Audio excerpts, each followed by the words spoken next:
Ignition sequence start. 6, 5, 4, 3, 2, 1, 0. All engine running. Liftoff. We have a liftoff. Space commerce is a worldwide industry, and at least two of the major players, Russia and China, could be considered enemies of the United States. Yet the U.S. has a long history of cooperation with Russia in space. But since the Russian invasion of Ukraine in February 2022, there have been increasing tensions between Russia and the U.S., which has spilled over into the commercial space arena. Over the next 3 podcasts, we'll be talking with global security consultant Namrata Goswami about 3 different regions, Russia, China, and India, beginning with the situation in Russia. Namrata, it's a pleasure to welcome you back to the podcast. Thank you, Tom, for having me. It's my pleasure. Namrata, as best as you can discern, what was Russian President Vladimir Putin thinking when he invaded Ukraine? Because on the surface, it doesn't make a lot of sense. Yes, actually, when you look at it from the benefit of hindsight today, Russia invaded Ukraine February 24, 2022. And so I think it seems like Russia is going to have to commit to the long game, right? I think there were certain considerations for President Putin when he decided to invade Ukraine. First of all, he very well knew that this goes against Article 2.4 of the United Nations Charter, and Russia is a permanent member of the UN Security Council, so there is the consequence of that. And so I think what he was strategically thinking was that for him, Ukraine formed a part of that larger Greater Russia imagination. The strategic imagination that historically this has been Russia's sphere of influence. And so the more Ukraine appeared to move towards NATO and more to the United States, I think his assertion and anger was that this shouldn't be the case. We saw this in 2014 with the occupation of Crimea already. Mm-hmm. And then you, of course, have Eastern Ukraine that is believed to have minority Russian population. So he calculated that if I make a case that the Ukrainian government is targeting Russian minorities, I would have great support. I think the second calculation for him from a military point of view, where he completely miscalculated, I would say, is that this is going to be a quick victory. Russia's enormous power with a military the size of 1.3 million. Ukrainian military is about 500,000, so much lower. He believed that with that kind of force demonstration, the Ukrainian military would give in. And if you remember, they had that long 40-mile convoy in the beginning to show force. And so I think those were the calculations. And with hindsight, he miscalculated, is my perception. But Russia is rich in natural resources, but despite that, it's not a wealthy country. The ruble is pretty much in free fall, and it's been cut off from the international banking system in large part. And it has to pay for imports that it does get by utilizing its gold reserves. So how sustainable is that scenario? So if you look at Russian reserve today, in terms of the current number, it's about 630 billion, but they're all in other currencies, for example, the dollar, euro, and as you said, they have about 2,300 tons of gold. Now they're using that, but the way this system works is that once you have sanctions put in place, which Russia has now, everybody down the chain of that particular sanction, for example, the brokers, the other banks that actually agreed to use your reserves to buy or, keep the ruble stable with the Central Bank of Russia giving a particular direction, that's not going to happen because of sanctions today, especially Western sanctions. So Russia's use of its gold, the reserves of gold, I don't think is sustainable in the long run because of the particular sanctions in place. And secondly, what Russia is trying to do is to diversify, right? So for example, Russia and China have agreed that certain gas exports by Russia will be brought in the renminbi, and they will basically trade using the Chinese currency. But that's not really the global currency. And so how long they can sustain that, already you see There are forecasts that Russia's economy is going to go downturn. The forecast for next year is not good. This year, it's about 1.2% growth, including by International Monetary Fund statistics. But in my estimation, how long they can sustain this, given the sanctions, given the fact that their economy is not doing well today, and that they're not able to trade openly, and that they don't have access to their $630 billion of reserve, will hurt them very badly. And the sustainability factor will be put up to question. Now, besides the economic issues, Russia's been losing population. According to the United Nations, it's been steadily losing population since the 1970s, and now is down to a fertility rate of just 1.82 births per woman, where 2.1 is considered stable. And in addition, Putin is sending the country's young men to Ukraine to be used basically as cannon fodder. So again, is that sustainable, if at all, and can it be justified? Oh, that's a great question, because there are two questions there, right? Is it sustainable? Can it be justified? So as I said before, Russia's military is about 1,330,000 active duty reserve and paramilitary troops. So they have a very large military. And as you said, their replacement rate today, according to the statistics, is about 1.52%. Okay. Of the population. So that's the latest statistics.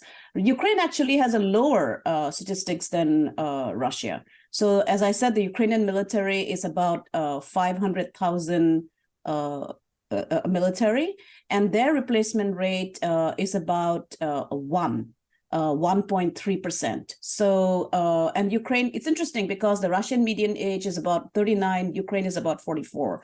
So both nations have this struggle. Now, what Russia has done, as you know, Tom, recently is to raise the conscription age from 1827 to 30 years. So men till the age of 30 can be called to serve for a year, so that they actually address this particular problem of recruiting men to go to the Ukrainian conflict, because Russian deaths is enormous. Till August, Russia has lost about 300,000 men in the frontier. Ukraine has lost about 70,000. So it's a very costly war. You know, it's interesting. The war is like the wars we fought in the First World War, which were trench warfare and minefields. And this is the kind of war that is being fought in the Ukrainian battlefield today. And so there are losses on both sides. So whether it's justified and can Putin sustain it? My concern is that Putin can actually take in thousands of deaths because of the fact that he has a much larger population than Ukraine, and his ability to conscript is high. It's a dictatorship. Right. Secondly, the pool of men between the age of 18 to 30 is about 1 million, based on statistics, much higher than Ukraine. And so he might be able to sustain it and justify it. Well, you know, it's interesting. So because of the large number of Russian deaths on the battlefield, the argument made is that this is going to become very unpopular because of body bags, which happened with the United States in regard to Vietnam. Right. I would say that what Putin has done is that he has equated the Ukrainian conflict to the First World War, or Second World War, beg your pardon, when Russia was a part of it, and Russia lost about 8 million men in that particular conflict. So because he's equating it to an existential threat to Russia, he would be able to sustain it, this war of attrition, for a long time. I hope I'm wrong, but looking at the statistics, looking at the narrative he has put out as to Ukraine being an existential crisis to Russia, including his own regime, the fact that they have a larger pool of men, their population is much larger than Ukraine, so he'll be able to take more risk. And sadly, Ukraine has a much smaller population, and the recent analysis is that Ukraine is becoming much more shy in terms of losing more people in the frontier, because they've lost a lot as well. So Putin will justify it, Putin will sustain it. In my mind, this kind of warfare is not sustainable and justified. We saw what happened in long wars, but he will be able to sustain it for some time, is my point. But those conscripts are not necessarily the best fighting force. A lot of them really don't want to be there. They don't want to be shipped off to Ukraine. In what many of them, if the reports are to be believed, what many of them think is a losing cause. Yes, actually, that's a good point, because you're sending recruits that you have to train very quickly to the battlefield, right? And so I would say that the reports that we are hearing, and I saw some of the reports that come out of Russia as well, and Ukraine, is that because of the large number of deaths, there is the concern that, and because of the age being increased, but we don't know. So as you said, there would be questions of training, there would be questions of how effective this particular military is. But it seems like this is a battle of very high deaths. And it's based on minefields, and it's based on artillery, and it's based on getting into the fight face to face. So in that, numbers would matter. And what is very, very interesting is that despite Ukraine having Western weapons, they seem to be losing a lot of their weapons on the battlefield. A recent report in the New York Times pointed that out. Excellent analysis of what's happening in the battlefield. So I would agree that training would be these conscripts might be highly trained, but the fact that they're able to get it, the fact that the war has mixed narrative within Russia because it's seen as an existential threat. You know, Tom, what is interesting is that when you are a Russian citizen and you are told, or you have a historical feeling that this is about fighting for the fatherland, there is a very different sense of commitment. It's about land, blood, and soil, right? And so people are willing to accept high amount of deaths. And so that's the story that Russian, whoever voluntary or coerced conscription are hearing. And so we don't really know how long this can continue, though. Well, let's turn the conversation to space, because Russia has announced plans to work with China on a space station and a lunar base.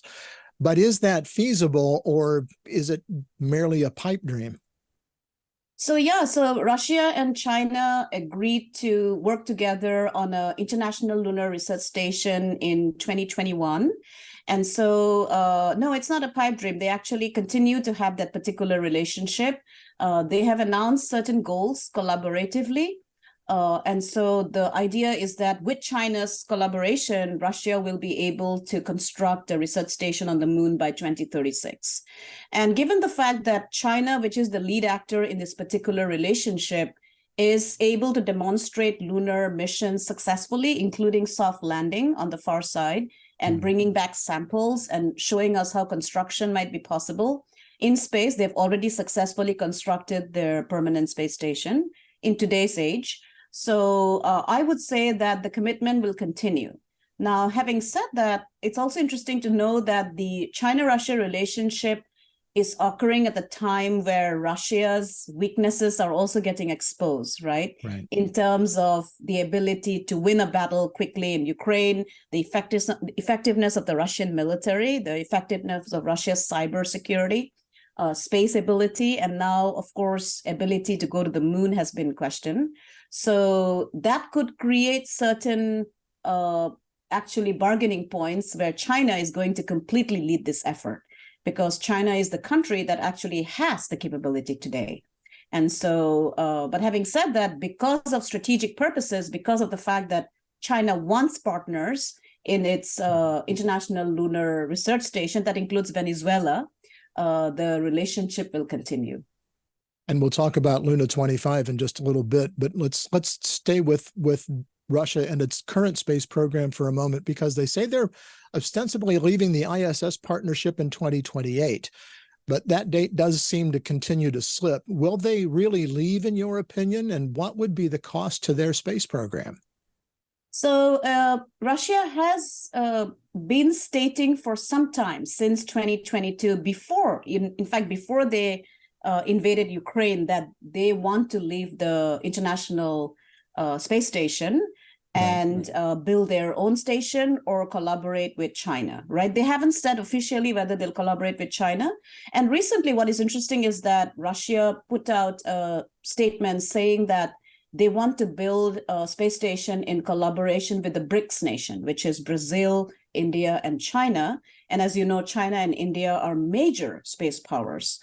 So there hasn't been any response from the other BRIC nations, South Africa included, but Russia has put it out. So I would say that they will leave the International Space Station for purposes of being able to then build their own or build other collaborative structures. They will not leave it, though, by 2024. Because they do want to have that bargaining chip. They still want to have some level of connection with the West, including with the United States. And as you know, they are launching their cosmonauts to the International Space Station pretty frequently. So that relationship creates that negotiating posture. So they might calculate as to how much their advantage it is. Secondly, as you said, that the importance of Russia, the fact that they are contributing to the propulsion system of the International Space Station, makes them a major partner in terms of the ISS. So those technological calculations will also play in terms of whether they will leave. They might leave on a later date, say by 2030, but the ISS also has a particular life, including from the United States. So we'll have to wait and see. I would say that they might shift the date from 2024, which is next year, which is actually coming up very soon. I'm talking with security consultant Namrata Goswami on the Ex Terra Podcast. Take a moment right now to click subscribe to make sure you don't miss any of the podcasts, or if you're watching on YouTube, any of the videos from Ex Terra, the Journal of Space Commerce.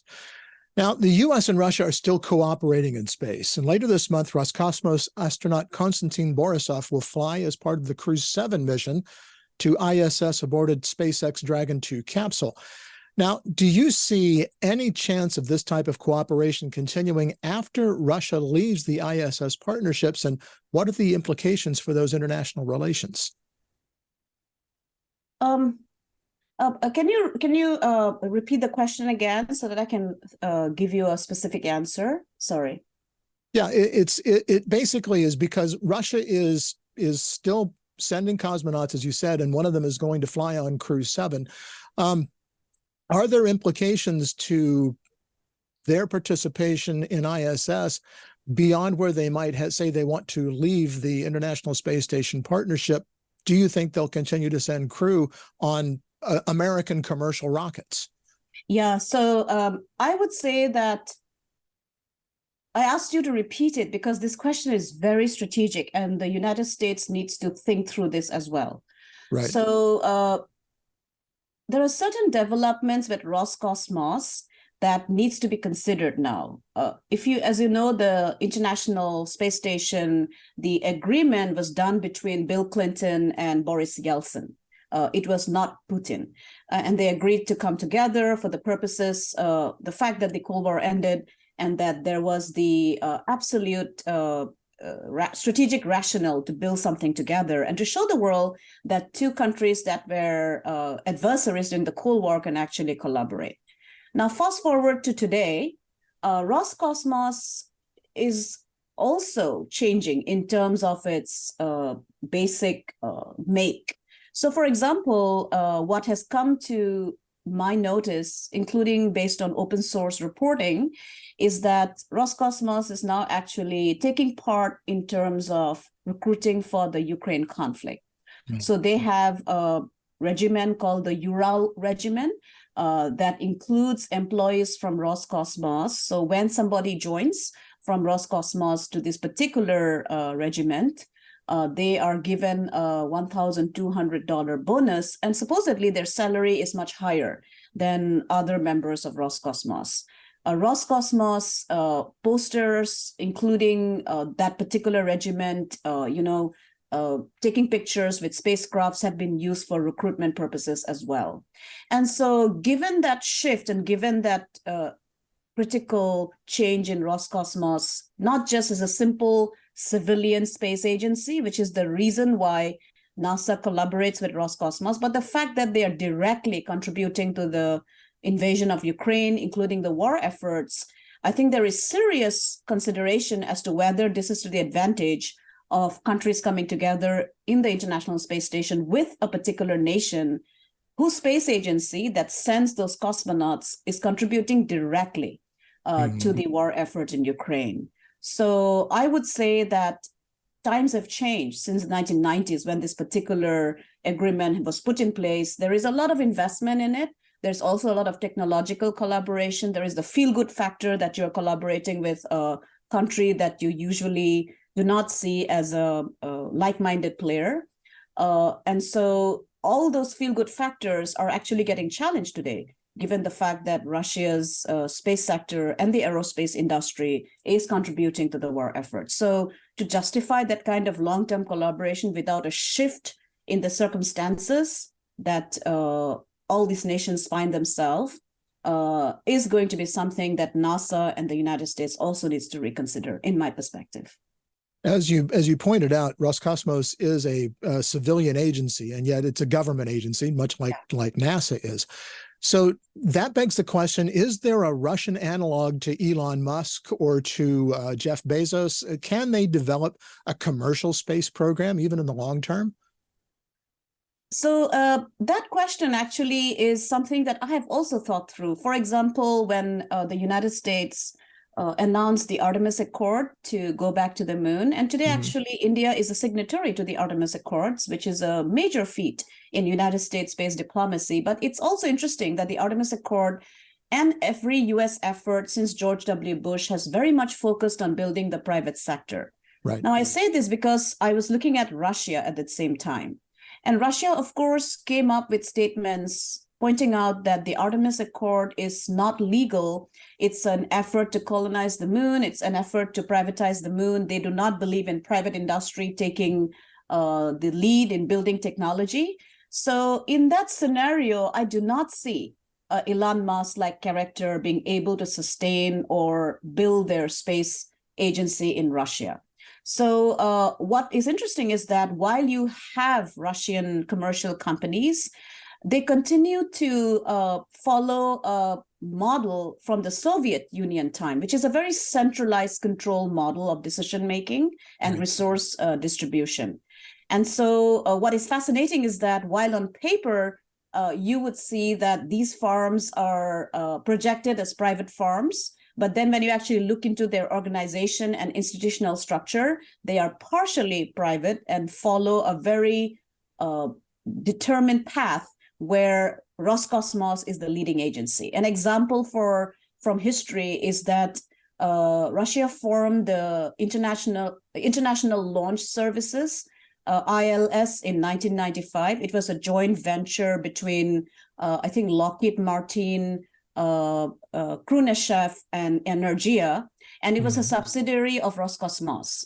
And so what is fascinating is that particular alliance structure is very much dominated and dictated by Roscosmos, whereas Lockheed Martin and Boeing formed United Launch Alliance, but which is an actual private entity that launches the Atlas rockets, right? And so you can see that in that particular scenario, given the fact that Roscosmos likes centralization, do not want to give up power, very much dictates the organizational structure of Russian firms, I do not see someone like Elon Musk even being able to succeed and innovate in that environment.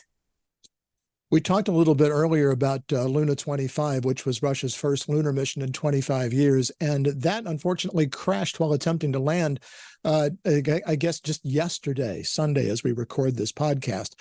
Again, can Russia keep this up financially, and what could they gain scientifically, rather politically, if not scientifically?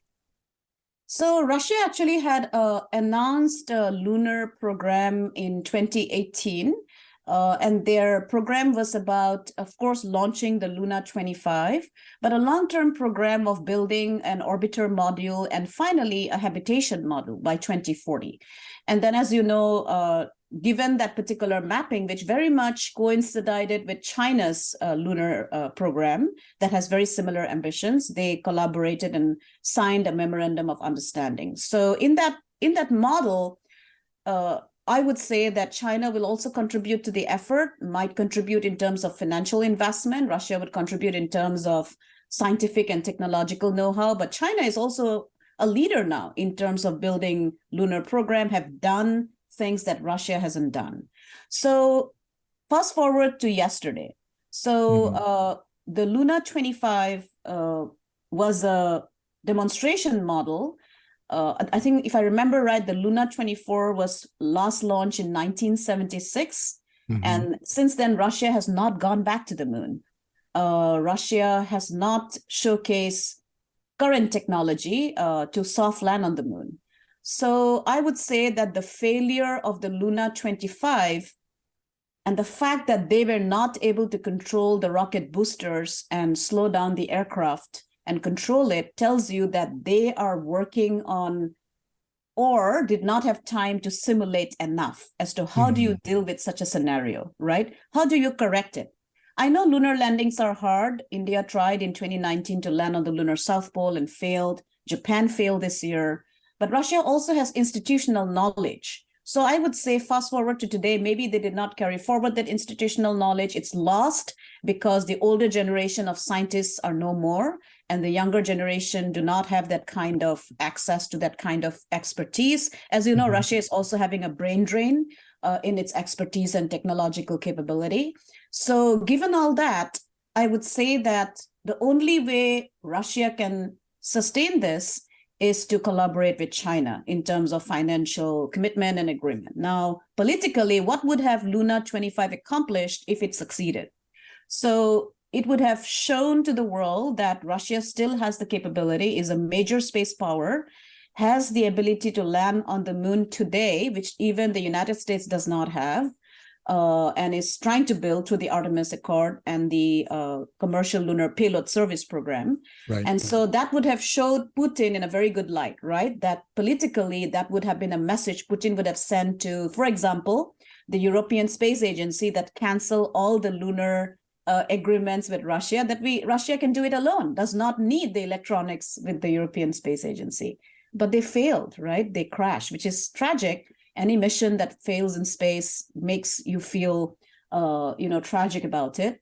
But now he cannot use that politically. He cannot tell China and bargain with China that, look, we actually landed on the South Pole. Even you haven't done it. So we are a major player and we are beneficial for your space program. Now I think Russia's bargaining power has come down vis-a-vis China as well.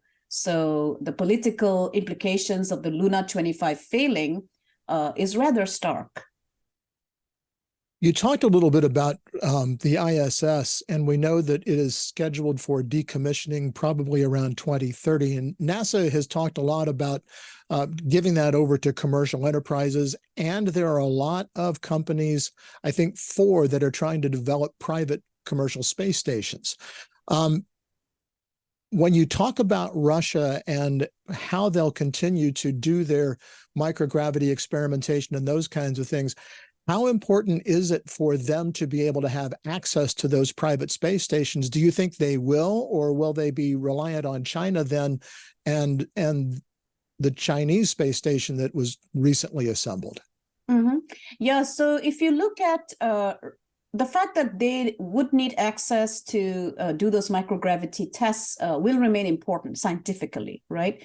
I'm sure today Roscosmos is going through a whole amount of investigation. The scientists, I wonder what their status is, because after all, the missions that Roscosmos, especially in the post-Ukraine scenario, wants to accomplish are so political in nature, right? So in that context, and first, I say that because that will be the calculation for Russia in the long run. So I see them making an effort to build their own space station to showcase that they, despite Luna 25 failing, and failures in space are not, unknown. I mean, they not uncommon. Yes, they're not happen. uncommon. You know, the United States had failures. India, as I said, failed to land on the lunar South Pole in 2019. iSpace of Japan could not soft land this year. So it's not like Elon this is Musk has blown something. up some rockets. Yes, exactly, right? With Starship. So this is not uncommon. I think the fact that they tried to land before India and took a very direct path to the moon adds to the drama, right? Mhm. So this raised the stakes for India succeeding on Wednesday, August 23rd, where they will attempt to land. So to answer your question, I would think if I can look out to the future, say 10 years from now, I would say that Russia would want to build their own space station to rebuild their reputation, because I'm sure they feel the pain of not being able to succeed with the Lunar 25. And then secondly, they would want to collaborate with China, because China, after all, already has a space station the size of Mir, the Tiangong. And so that's the future I see. I see the Russian collaboration with the US and other nations on the ISS fracturing because of the political connections to it. So not because of any scientific reason. Actually, I'm sure the scientists wants to collaborate. The cosmonauts want to go to the ISS, build that space culture and collaborative effort. But these are such political missions that politics will always determine it. We've talked a lot about the relationship between Russia and China in space, and we'll talk about China a little bit more in depth in a couple of weeks. But is that really a real relationship, a convenience? Is it a real relationship, or is it something a little more nefarious? So I study international relations and grand strategy. I would argue that nations are not always altruistic or benign when they build partnerships. It's not just China-Russia. There are really there are opportunistic relationships everywhere. So I would say that with the China-Russia relationship, I think it is based on strategic calculations on both sides. And they started signaling the desire to come even more together in terms of building their joint understanding of the world. So they signed a joint statement in which they identified the US-led world order as a order that is adversarial and wanting to build their own world order. We also need to remember that Russia has several engagements with other nations of the world, including nations in Asia and Africa and Southeast Asia. So that particular history also matters. Russia is not a small player in the international system. So that is important to remember again. And so I think fast forward to today, the relationship is based on strategic calculations of opportunity and threat. I use that word deliberately. So the threat is that both China and Russia view the US-led international order as adversarial, and especially the Communist Party of China and Putin's regime. Because they are authoritarian regimes, they are not democratically elected. Their legitimacy hangs in the balance because, of course, populations within both nations cannot have their say freely. So we do not know what kind of counter might come to this particular regime. So they see the US-led world order, which is democratic, as a threat. Secondly, the opportunity they see is that here are two major powers that have military capability, that have space capability, that have a desire to build an alternate system, and also an ability to build an alternate economic system that China wants to build. Recently, China also signed an agreement with Saudi Arabia that they might actually trade their oil in the Chinese currency. So that it's also a relationship of opportunity. And I would say that given the way the strategic alignments are playing out today, I don't see the relationship, at least China-Russia, fracturing. What I see is that China has a wake-up call in terms of Russian military capability, as well as whether Russian economy is going to be an asset or going to become a burden for China. So those calculations will start playing into the Chinese mindset.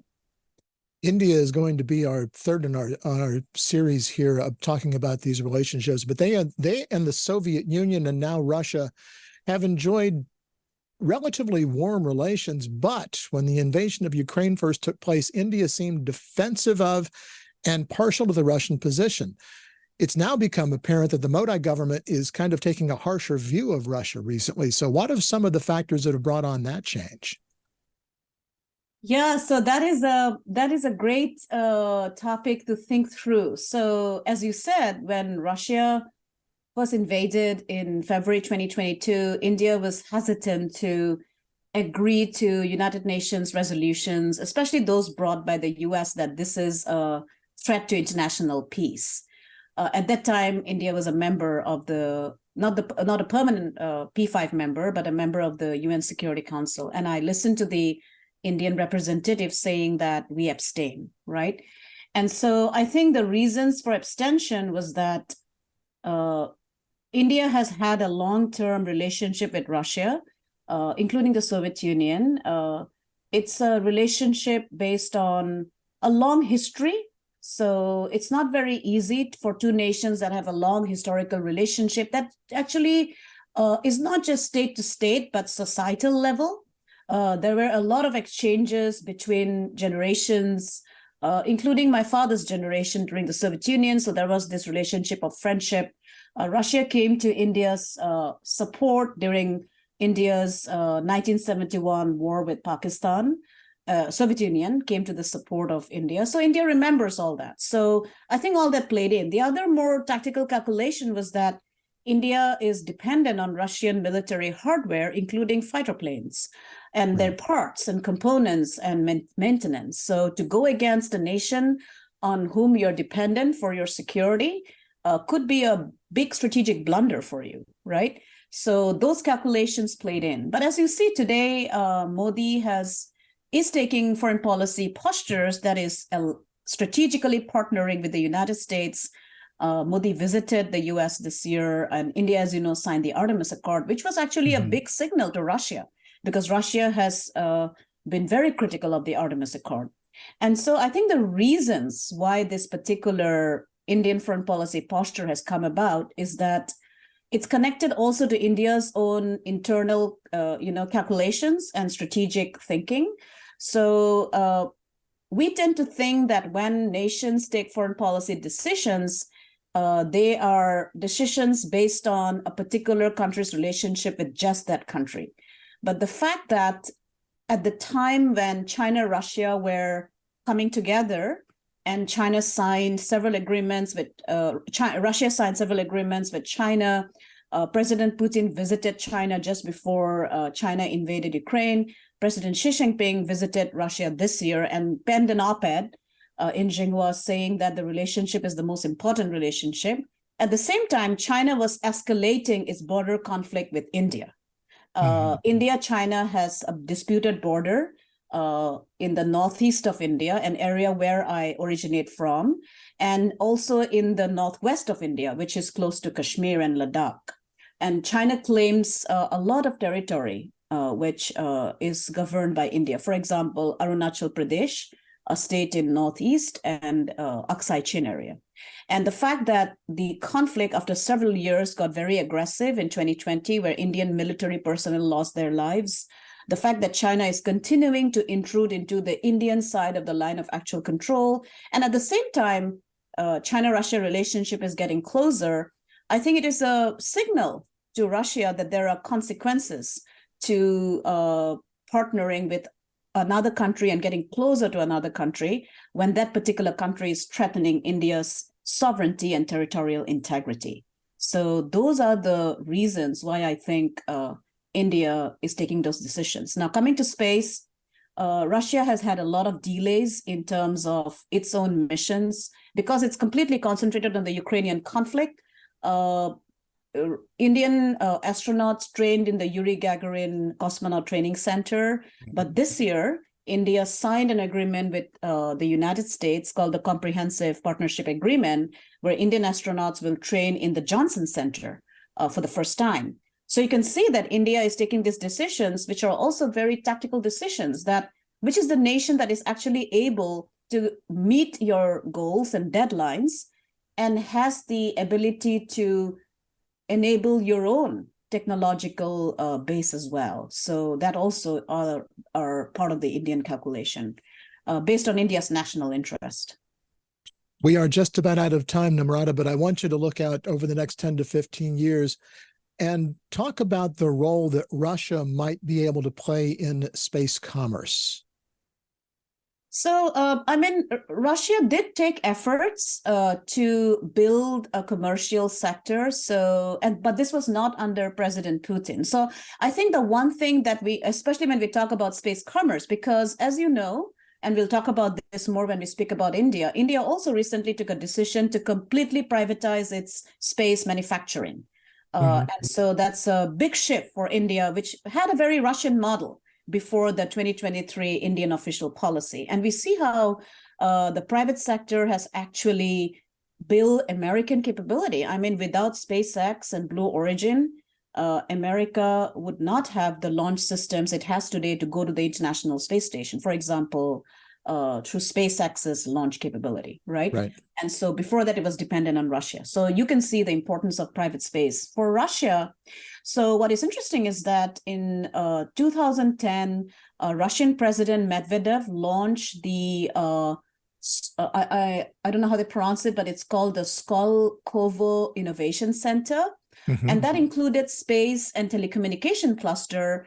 And what was fascinating was that till about 3 or 4 years ago, that particular cluster was about building Russian space capability in the commercial sector. And there were about 180 participants, which is pretty high.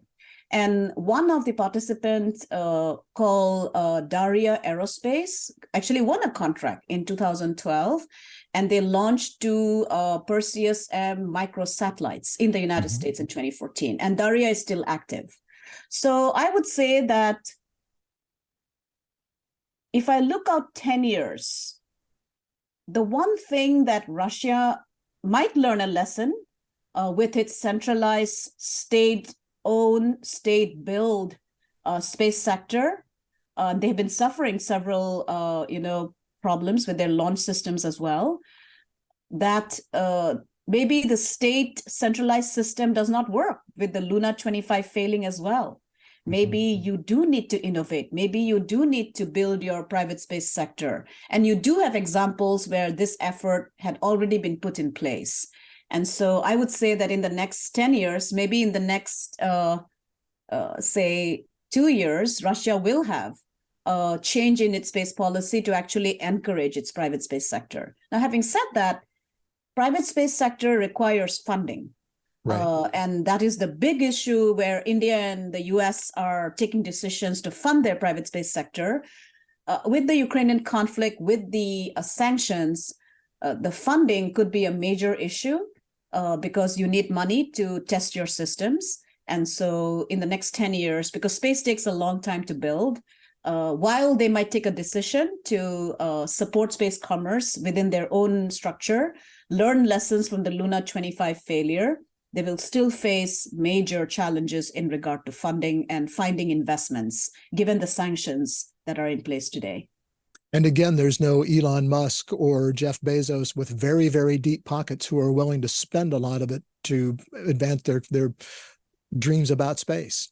Yeah, also because, I mean, the one thing that people don't realize is that both Elon Musk and Jeff Bezos with deep pockets succeeded because the US space environment is very supportive of commercial development. The United States is taking so many major decisions in relaxing its regulatory framework, in supporting public-private partnership across administrations, be it the George W. Bush, be it President Obama, be it President Trump, and now with President Biden. There is a huge focus on building the private space sector, including building private space stations, right?